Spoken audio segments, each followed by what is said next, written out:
In primetime news this evening, get tough. Private sector groups demand stronger measures for companies in breach of COVID-19 protocols. Is Jamaica experiencing a second wave of coronavirus? One public health expert thinks so.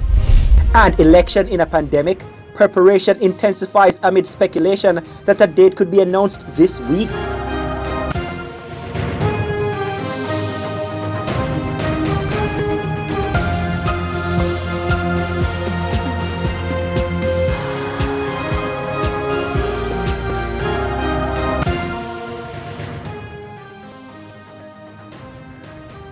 Good evening and welcome to Primetime News, on air and online at onespotmedia.com. I'm Herman Green. And I'm Janella Precious. Also this evening, the top business stories of the day, sports commentary, E-Prime and weather. But before the break, the feedback question. Our feedback question this evening.